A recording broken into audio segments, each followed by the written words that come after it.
नमस्कार, आप देख रहे हैं नमो इम्पैक्ट टीवी। दोस्तों, प्रधानमंत्री नरेंद्र मोदी ने आज 3 दिग्गजों को भारत रत्न देने की घोषणा की है। अब से कुछ दिन पहले लालकृष्ण आडवाणी जी को दिया गया और उससे पहले कर्पूरी ठाकुर जी को, यानी बहुत कम समय में 5 भारत रत्न की घोषणा की गई।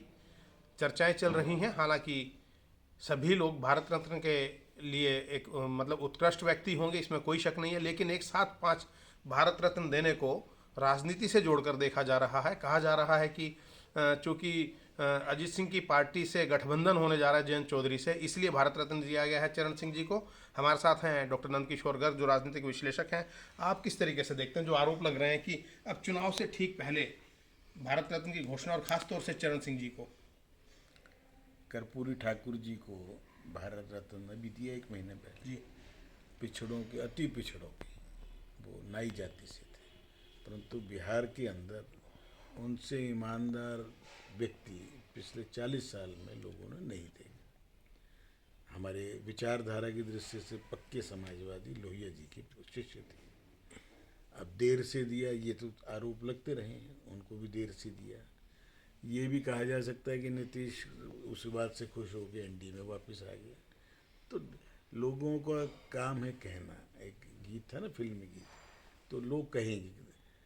भगवान शिव की कहानी हमने सबने सुनी है, जब वो भगवान शिव, माँ पार्वती और दोनों बच्चों को लेके चल रहे थे बैल के साथ। दोनों बच्चे बिठा रखे थे तो भी लोग कह रहे थे देखो बूढ़े बुढ़िया पैदल चल रहे हैं, बच्चों को बिठा रखा है। एक बिठाया, सारे कम्बिनेशन परमुटेशन बनाए, लोगों ने रास्ते में मिलने वाले टोका टाकी की। तो लोगों का काम है कहना। मोदी जी का 10 साल का टेन्योर हो गया। 10 साल में अगर 3 हर साल देने की ये बताते हैं घोषित अनुमति है। शुरू के सालों में किसने लिए, किसने दिए? नहीं, तो वही बात है ना मैं आ डॉक्टर रहा साहब, हूँ ना, सवाल वही है मैं उस कि मान सवाल लीजिए के 10 साल जवाब हो गए, हर साल एक को दें, दो को दें, तो एक आदर्श स्थिति बनती है। एक साथ 5 भारत राज रत्न दे दिए जाएं तो सवाल खड़े होते हैं। राजनीति बहुत आदर्श स्थिति में तो नहीं चलती। चुनाव पहले 5 साल में एक बार हुआ करते थे। नेहरू जी के टाइम, इंदिरा जी के टाइम गड़बड़ हुई शुरू, तो आदर्श स्थिति तो खराब होनी शुरू हो गई। जितने ज़्यादा चुनाव होंगे उतनी ज़्यादा कंपल्शंस, मजबूरियाँ बढ़ती हैं। और राजनीति के अंदर मजबूरियों के से ही निपटना तो काम है राजनेता।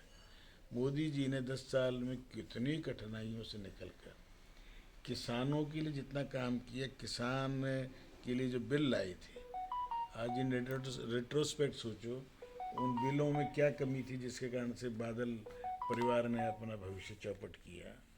टिकैत ने दिल्ली को घेर के रखा, लोगों को परेशान किया, मोदी जी ने वापस ले लिए।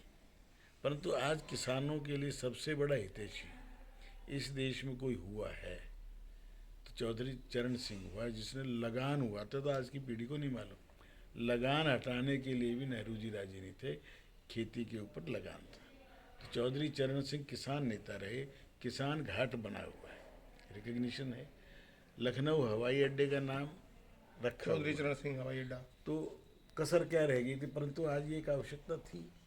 मोदी जी बहुत कैलकुलेटेड चलते हैं, बहुत वो में राजनीति के खिलाड़ी भी हैं, देशभक्त हैं और देश के लिए ही सोचते हैं। उनको लगता था कि ये मेरी बेल्ट, जहाँ पर देशद्रोहियों का गढ़ बनता जा रहा है, जहाँ पर इस्लाम के कट्टरता फैलाने वाला देवबंद है, बरेली है, ये पूरी वेस्टर्न यूपी की बेल्ट, इसके अंदर जितना इम्पैक्ट सब चीज़ों का होना चाहिए, राम मंदिर का, योगी जी का, उतना नहीं है। पिछले लोकसभा चुनाव में 7-8 सीटें हमारी निकली थी जी। और ये एक भी नहीं जीत पाए थे राष्ट्रीय लोकदल वाले। उस टाइम तो शायद अजीत सिंह जिंदा भी थे। तो आज उनको लगा कि अगर चौधरी चरण सिंह जैसा, जिसको भाजपा से भी कोई परहेज नहीं था, भाजपा ने उसको आगे बढ़ाया था, और MS स्वामीनाथन दूसरा देखो ना, सबसे बड़ा वैज्ञानिक, जिसने कृषि के जो हरित क्रांति का जनक, सी सुब्रमण्यम मंत्री थे, आपको नाम भी नहीं पता, जी। उनको भारत रत्न मिल गया था। दिया कांग्रेस ने नहीं था। आज MS स्वामीनाथन को दे के, MS स्वामीनाथन का नाम, कृषि का नाम लेंगे तो इनका नाम जरूर आएगा, इनकी कमेटी का, MSP पे, इसमें। तो आज एक को तो नहीं दिया। मतलब कृषि से संबंधित दो व्यक्ति हो गए, और अगर इसको राजनीतिक दृष्टि से देखा जाए तो आपको लगता है कि जो किसान हैं, खासतौर से पश्चिमी यूपी के लोग हैं, जो जाट समुदाय के लोग हैं, वो खुश होंगे और बीजेपी के साथ एक जो तारतम्य है वो अच्छा बन पाएगा? स्वाभाविक रूप से, जैसे आज जयंत का बयान में सुन रहा था कि ना, मेरे पिताजी का सपना था चौधरी अजीत सिंह, जब हवाई अड्डे का नाम वो रखवा पाए थे तो बहुत खुश हुए थे। आज वो जिंदा होते तो सबसे पहले बधाई मोदी जी को भेजते। अभी तो कुछ समझौता तो नहीं है ना, परंतु स्वाभाविक रूप से कि मेरे बाबा को ये मिला। अब तीसरा नाम नरसिम्हा राव, जिसकी कांग्रेस ने जिसको डिसोन किया था, जो इस देश के अंदर आर्थिक सुधार का, मनमोहन सिंह को पैदा करने वाला कौन था? वो तो पॉलिटिकल आदमी नहीं था, लेके आई, सुधार शुरू किए 90 में, जो ये आर्थिक सुधार शुरू हुए। और कांग्रेस ने उसको अपने दफ्तर में, उसको मरने के बाद भी उसको घुसने नहीं दिया। उनके पार्थिव शरीर को नहीं जाने दिया। उनकी समाधि दिल्ली में नहीं हाँ बन ठीक रही। है, तो जैसे राजीव गांधी को भारत रत्न मिला, इंदिरा गांधी को मिला मिला, तो स्वयं लीजिए। जो भी है, या जवाहरलाल नेहरू को मिला, केवल एक कांग्रेसी होने के बावजूद, क्योंकि उस परिवार से नहीं थे, नरसिम्हा राव जी को भारत रत्न नहीं दिया गया, तो इसके क्या राजनीतिक निहितार्थ देखते हैं आप? राजनीति हर चीज में, और इसके भी निहितार्थ हैं। दक्षिण भारत में, खास तौर पे आंध्र प्रदेश और तेलंगाना में इसका इम्पैक्ट पड़ेगा। तो नरसिम्हा राव जी जो 16 भाषाएं जानता हो, विद्वान हो, लगभग सारे मंत्रालय संभाले उसने, गृह मंत्री भी, शिक्षा मंत्री भी, विदेश मंत्री भी। तो ऐसे व्यक्ति को, जिसकी फॉलोइंग बेशक क्या है कि आज राजनीति में कंपल्शन है, जाति अपने आप में एक फैक्टर है। अब नरसिम्हा राव जी तेलुगु थे, ऊपर से ब्राह्मण भी थे। लोग क्या आरोप लगाते थे उस टाइम, कांग्रेसी है, मणिशंकर अय्यर जैसी इस जमात के लोग, ये तो अंदर से संगी है, धोती के नीचे निक्कर पहनता है। मैंने सुने आरोप। जब ये अयोध्या का ढांचा, जिसको ये बाबरी मस्जिद बोलते थे, उस ढांचे को जब गिराया तो प्रधानमंत्री थे, घबराहट के अंदर वो बिल ले आई 91 का रिलीजियस। तो ओवरऑल आदमी ठीक था। यूँ तो उसने हवाला कांड में अपने सारे विरोधियों को ठिकाने लगाया था, अडवाणी जी समेत, माधवराव सिंधिया, राजेश पायलट, पता नहीं कितने कांग्रेसी दो। हवाला कांड कुछ भी नहीं था। एक डायरी में मैं नाम लिखता रहूँ, या मैं चंदा देता हूँ हर चुनाव में, तो अब भी देता हूँ जी।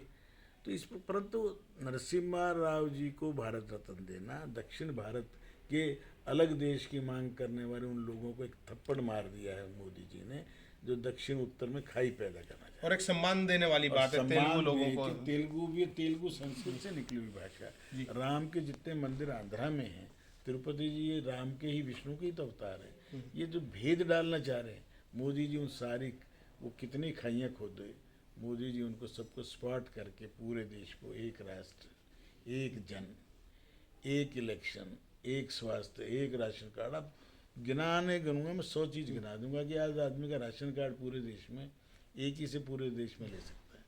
स्वास्थ्य का, बीमे का इसी रंग बिल्कुल से। ठीक है। तो इसमें आज ये तीनों को देखे, स्वामीनाथन तमिलनाडु के, ये मान लो तेलंगाना आंध्रा दोनों का मानता हूँ मैं उनको, और चरण सिंह जी उत्तर भारत के किसानों के सर्वमान्य नेता हैं, चाहे हरियाणा हो, पंजाब हो, उत्तर प्रदेश हो, राजस्थान हो। और ऐसे व्यक्ति को मान सम्मान करके उनको आज क्या मिला? उनके फॉलोअर, उनके समर्थक या उनके परिवारजनों को ये लगता है यार किसी सरकार ने हमारे को सम्मानित, आज मुझे कुछ चीज़ मिले तो मुझे क्या मिलना है, और जीते जी मिल जाए तो थोड़ा बहुत 2-4 मालाएं भी मिल जाएंगी।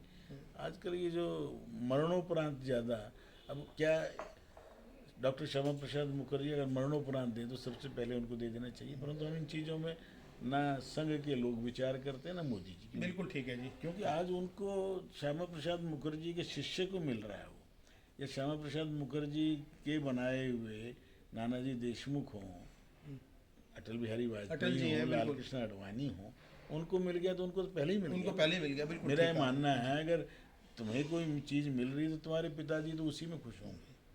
तो आज मेरा ये मानना है कि मोदी जी ने, और ये कोई नियम नहीं है, पिछले साल एक को भी नहीं दिया था। चुनाव तो पिछले साल भी तो थे। अगर तेलंगाना के चुनाव देखने होते हैं, आंध्रा के देखने होते या कर्नाटक के देखने, अब देवगौड़ा जी राम जन्म, इसके राम प्राण प्रतिष्ठा में स्वयं पहुँचे इस उम्र में, पोते को लेके, बेटे को लेके। तो कोई कह दो क्या राम मंदिर में होया है तो क्यों, ज़रूर करते हैं। थोड़े दिन प्रधानमंत्री वो भी रहे हैं, और अगर अगली टर्म में मोदी जी रहेंगे तो मुझे तो लगता है कि मनमोहन सिंह को भी जिस प्रकार से ठीक है, कल उन्होंने प्रशंसा की है रिटायरमेंट उनको भी 6 दिया जा टर्म सकता के बाद, तो कितनी प्रशंसा की है मोदी जी ने राज्यसभा के अंदर। डिजर्व करते हैं लोग, पार्टी कोई भी बिल्कुल रहे। ठीक है। परंतु एक दो लोग डिजर्व नहीं करते, जो कुछ नालायक प्रूव होते जाएंगे बार बार। अब वो सोचे हम इसी कारण से पहले प्रधानमंत्री बन जाएं कि मैं तो पैदा ही इसलिए हुआ था और फिर मेरे को ये भी मिल जाए, मैं मिल क्या जाए मैं खुद ही ले लूँगा। कोई बात नहीं, उस पर भी चर्चा करेंगे। इसलिए ठीक है। आज का जो निर्णय है, हाँ, चुनाव से जोड़ के देखने वालों को भी मैं गलत बहुत यूं नहीं कहता कि चुनाव के बिना लोकतंत्र नहीं चलता। वो समझ गया मैं, आपने कह दिया अपनी बात दबी जबान से, क्या खुल के आपने स्पष्ट रूप से कहा। हाँ, इसलिए जी, राजनीति के अंदर कुछ चीजों का लाभ समझौते उठाने करने की- पड़ते हैं। ये समझौता भी नहीं है, थोड़ा कब किस चीज से फायदा है वो देखना पड़ता है। बहुत बहुत धन्यवाद। बेबाकी से अपनी बात रखी है डॉक्टर नंदकिशोर गर्ग ने। जिन लोगों को भारत रत्न दिया गया काफ़ी पहले मिल जाना चाहिए था, भारत माता के सच्चे सपूत हैं वो लोग, लेकिन चुनाव के समय में दिया गया है, तो कहीं ना कहीं थोड़ा सा ये सब चीज़ों का आकलन सरकार करती है, करना भी चाहिए, क्योंकि राजनीतिक मजबूरियां होती हैं, ऐसा डॉक्टर नंदकिशोर गर्ग ने कहा। कार्यक्रम में आज इतना ही, अगले कार्यक्रम में फिर मिलेंगे। नमस्कार।